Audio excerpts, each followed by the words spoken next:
Hello, this is Rebecca Fleetwood Hessian, host of the Badass Women's Council podcast. We're glad you're here. Today we have Christine Trost.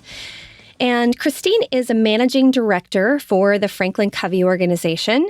She's also a wife and a mom and has been one of my dear friends for many years. Christine is going to talk about top performer fraud. What happens when you've been successful in your career and all of a sudden you have this fear that you can no longer keep up with the brand and the reputation that you've created for yourself? And it's a real thing. I've experienced it as well. In fact, Christine and I were peers at the Franklin Covey organization where we both had significant sales territories and significant sales goals. And in some ways, we could have seen each other as competition for that top performer spot. And luckily, we were able to come together and form a really great friendship. And this friendship allowed us to really work through some of these challenges of what it means to be a top performer. And I'll forever be grateful of the things that she taught me in working through this. And she shares just real practical tips about how to handle that fear when it creeps in, what to do with it. And I have found that strong women can really isolate themselves if they don't have a way to deal with some of these things effectively. So I'm excited for you to hear from Christine. Let's get started. I'm here with Christine Trost, who has become one of my best friends. And I met Christine through work. And what was really interesting when she came on board with the company that we were working at together, oh my gosh, she came with like all these fancy credentials. I was told, wait till you meet Christine, you're going to love her. She's interviewed Jennifer Aniston in one of her jobs, and she has all this background and all this experience. And I thought, oh my gosh, not to mention the fact she was 20 years younger than me or something ridiculous. And I was just in awe of what she'd accomplished. So, hi, Christine. How are you? Hi. Great. That's a nice introduction. Yeah. So what's funny is now that we know each other really well, she does have that background and credential. So where did you go to college, Christine? I spent 2 years at Santa Barbara City College, and then I transferred to UCLA and graduated from UCLA with a mass media communications major. And before we started today, I didn't realize she went to UCLA. I'm like, oh my gosh, you are legit. Like, now that you're my friend, I forget how legit you really are. And during that time, you did an internship with Access Hollywood. I mean, seriously, think about this.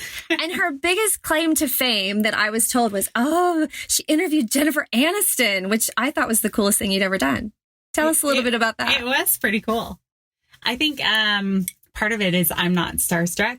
And so being in college, interviewing Jennifer or really any of the stars, Will Smith, all of the big names I know that you would. My gosh. But I had the opposite problem. I'd be on the red carpet and my producer would be like, who's that? And I'd be like, I don't know. I have no clue. Oh, my gosh. It'd be people he would be like drooling over.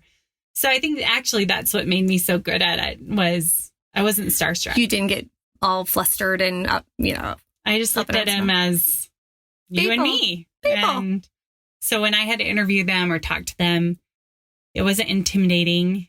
I really honestly didn't even know what movies they were in or what characters they played. Like, it's just not my scene. So working there, I was kind of out of place, but it was fun. Well, that's what's interesting about this conversation we're having today, because you've got this background. We've worked together for several years. You are one of the most successful people at Franklin Covey, which is a organizational development, training and development organization. And, you're well known in our organization for having some of the top sales numbers. You're now a managing director. You have several folks that report to you, not to mention the fact that, your husband is a successful basketball coach. You've got 3 little girls, 7 6. 7, 6, and 3. Yes. I mean, your life is full. And from where most people sit, me included, like you're looking around going, this chick's got her act together. And you do. However, because we're friends, we've had these conversations that even though we're getting stuff done, we're always like, maybe it's really all falling apart. Yeah. Tell me a little bit. Last night we talked about this a little bit.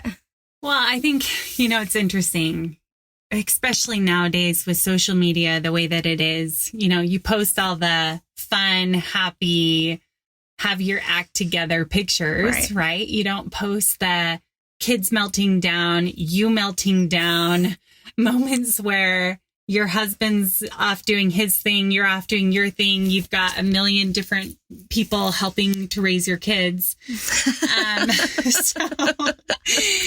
A lot of times people say like, oh my gosh, I don't know how you do it. You're so amazing. And, in those moments, you have to stop and take a deep breath, because you should appreciate that you are doing well.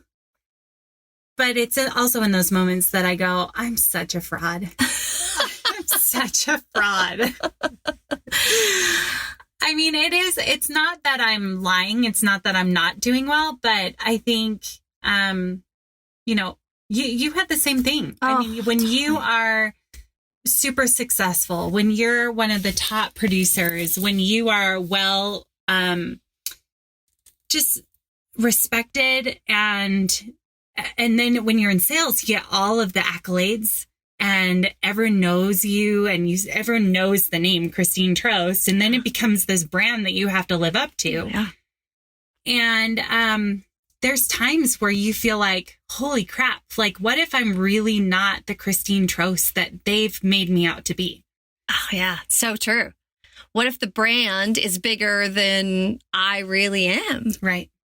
And absolutely. And that whole idea of being a fraud. What if they find out that I'm scared to death a lot of days? Yeah. What if they find out that when I walk into a client meeting, I just wiped, baby slobber off my sleeve, and now I'm walking in to talk to the CEO of something? Or what if they know that I'm scared? Totally. Because we've talked about it. It's scary sometimes. It's scary. And everyone thinks that because you're a top performer, that what makes you a top performer. And so, there's a lot of times where I feel like, what happens just when I fail? Like, what happens when that deal doesn't close? Or what happens when, recently I've been a managing director now for 3 or 4 years. And I remember just feeling like, okay, I was a top performer. I was good at my role as an individual contributor. But what if I fail being a manager? What if I can't lead people? And everyone told me, it'll be interesting to see if you can get results through other people. No pressure. Right. And I remember feeling like, gosh, do I really want this? Because I've figured out how to be good at being an individual contributor. But even then, you feel like, okay, in sales, what if I don't get the deal? I don't know what makes me a top producer. Yeah. So what if it's just 1 year you are and the next year you're not, and then you're totally exposed? And there's always this fear of, am I really as good as other people perceive you to be? I remember that feeling at the beginning of a fiscal year when you'd get your new goals. And even if you just blown it out of the water the year before, you have that moment where you're like, it was probably all a fluke. It was probably luck. Yeah. And then you think, can I even do this again? Did you ever feel like that? Oh, yeah. I mean, especially in the business that we were in, it was not recurring revenue at all, right? We were starting from scratch year after year. And if you had a good year the year before, your goal jumped the next year. And surprise, you're rewarded. Go sell more. Right, exactly. And I remember starting the fiscal year saying, there's no way. Saying to my husband, do not plan on me hitting my goals. Like, don't plan the family vacation, honey. Conservative this year, you know? And yeah, they're daunting times. And I think that there's also times when you have the responsibility as a breadwinner for your family, there's a whole nother level of pressure. Mm-hmm. And as much as my husband is amazing and there's no pressure, he's super financially responsible and plans our life around, not having to count on those years of hitting your goals. But even then, there's still that pressure of, I want to provide for my family. I want to go on the trips. Yeah. I want to be able to do the things and live the lifestyle that I want and to provide that for my kids that I want too. And so it's interesting. Sales is interesting in that way. Do you think you are motivated by the money, or do you think that even if you were in a job that didn't have that kind of reward system, would you still be hard on yourself in this way? Yeah. It's not about the money. I mean, I think it's just the competitive spirit of who we are, right? Mm-hmm. Like, I honestly remember opening up every week, or actually every day, I think, there's a report that came out from corporate and they ranked all the client partners.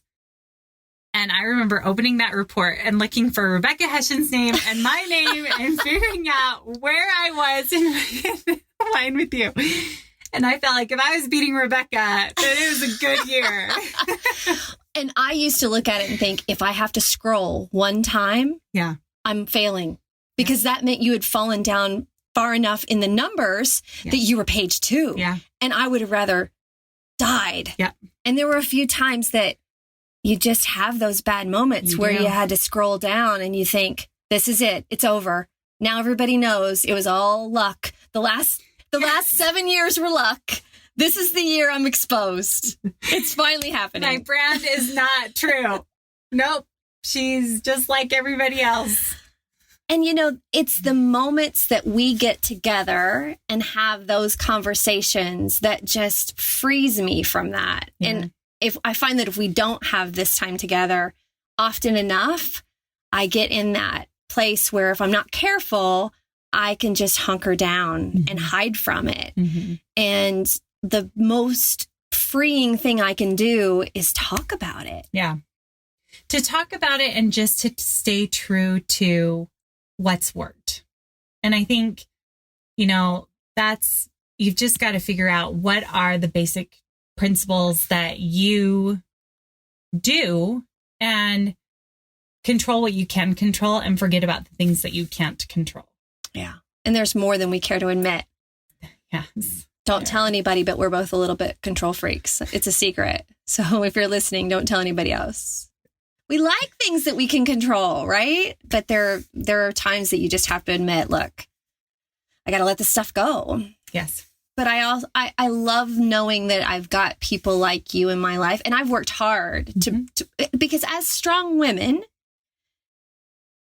I think if you're not careful, you can isolate yourself. Mm-hmm. And the best thing that we've done for each other is reach out and say, help me. Not only just help me with the practical, tactical, how did you close that deal?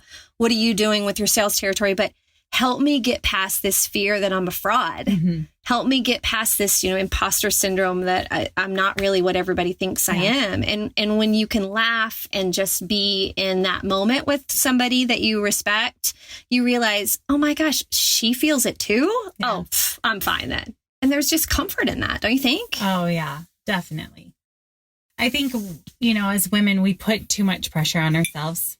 And I think that especially once you've had success and you have that brand, then you can put too much pressure on yourself to a point where when it's not there, the success isn't there, you start to doubt yourself. You can easily get into a dark place. Oh, yeah. And then guess what happens? Your results start to suffer, and then you start to self-validate. See, I knew this is it. This is the moment. And you run away from opportunities that can open up and progress you forward. I think it's in those moments too that I've also discovered opportunities or challenges that have made me better when I've leaned into them and not allowed myself to kind of withdraw and to hide myself. I mean, a lot of it is the fear of what other people will think, but it's also the fear of failure for yourself. And just as you said, some of my failures have been my greatest learning opportunities when I can look back on it and see it that way. But in the moment, sucks. It does. It does. So if our message today is, look, everybody feels this way. So don't freak out. Yep. It's a normal part of the deal.